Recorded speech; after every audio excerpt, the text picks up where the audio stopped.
tout le monde. Dans le diapositive, aujourd'hui, on va voir les verbes pronominaux. Essayons de voir ce que c'est qu'un verbe pronominal.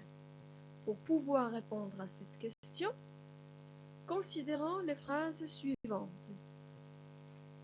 Je pars à 10 heures. Je me lève à 10 heures. Ils se battent. Et nous parlons. Trouvons l'infinitif des verbes employants qu'on a employés dans ces phrases. Prenons la première phrase. Je pars, c'est le verbe partir. Je me lève, c'est le verbe se lever. Ils se battent, c'est le verbe se battre. Nous parlons, c'est le verbe parler. Nous remarquons que les verbes se lever et se battre sont accompagnés d'un pronom personnel se, à l'instar des verbes s'habituer, se lancer, se réveiller, etc.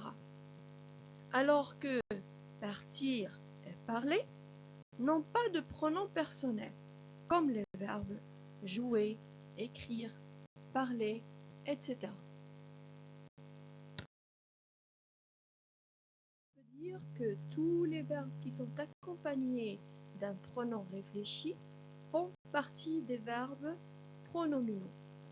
D'ailleurs, c'est pour cette raison-là qu'on les appelle pronominaux ou un verbe pronominal, car ils ont toujours un pronom qui les accompagne. Aussi qu'un verbe pronominal se réfère toujours à la même personne et au même nombre que le sujet. Je vous explique. Prenons l'exemple de cette phrase. Je me prépare pour sortir. Le verbe ici, c'est se préparer.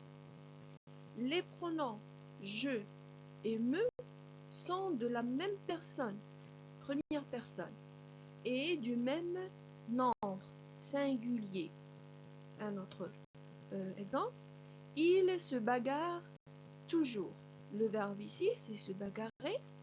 Les pronoms il et ce sont de la même personne, c'est la troisième personne, et du même nombre, c'est le pluriel. Catégorie des verbes pronominaux. On a des verbes qui sont essentiellement pronominaux. Ça veut dire qu'on a des verbes qui n'existent que sous la forme pronominale, qui ne peuvent pas s'emparer de leur pronom réfléchi. Prenons un exemple. Le verbe s'écrier. On ne peut pas écrire écrier. Ce verbe-là n'existe pas. Le verbe s'enfuir. On ne peut pas effacer le pronom réfléchi S et laisser le verbe enfuir. On n'a pas un verbe enfuir dans la langue française. Ils ont les deux formes. Ça veut dire la forme pronominale et la forme non pronominale. Qui ont un sens différent de leur contrepartie non pronominale. Un exemple. Le verbe mettre, c'est un verbe non pronominal. Son contrepartie pronominale, c'est le verbe se mettre. Je vous donne un exemple avec les deux verbes. Nous mettons les livres dans le sac. Et nous nous mettons au travail. Regardez le sens de ces deux verbes. Ils sont contraires. Ils ont deux sens contraires.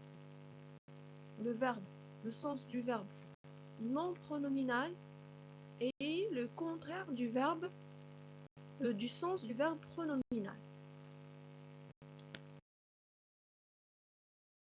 Conjugaison du verbe pronominal. Prenons par exemple le verbe se laver. C'est un verbe du premier groupe. Conjuguons-le au présent. Je dis je me lave, tu te laves, il, elle, on se lave, nous lavons, vous lavez, il et elle se lavent. Attention au pronom réfléchi. Conjuguons-le maintenant à un temps composé, le passé composé. Je dis, je me suis lavé, tu t'es lavé, il et on s'est lavé, elle s'est lavée, nous sommes lavés, vous êtes lavés, ils se sont lavés et elles se sont lavées. Faites attention, les verbes pronominaux se conjuguent toujours avec l'auxiliaire être. Dans les temps composés, ils se conjuguent toujours avec l'auxiliaire être. Et bien sûr, on fait attention à l'accord du participe passé avec le sujet.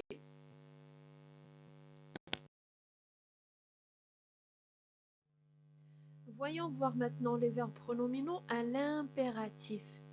On sait bien, l'impératif, c'est quand on veut donner un ordre ou donner un conseil. Et dans l'impératif, on a seulement 3 personnes. La deuxième personne du singulier, la première et la deuxième personne du pluriel. Et on n'écrit pas le pronom personnel. Alors, conjuguons maintenant le verbe se laver à l'impératif dans la forme affirmative. Regardez ici. Je dis lave-toi, lavons-nous, lavez-vous. Qu'est-ce que vous remarquez ici? Oui, le pronom réfléchi se place après le verbe. D'accord? Il se place après le verbe. Mais maintenant, conjuguons-le à la forme négative, quand on a la négation. Regardez ici. Ne te lave pas. Ne nous lavons pas. Ne vous lavez pas. Qu'est-ce que vous remarquez? Oui, le pronom réfléchi reprend sa place. D'accord? Il reprend sa place.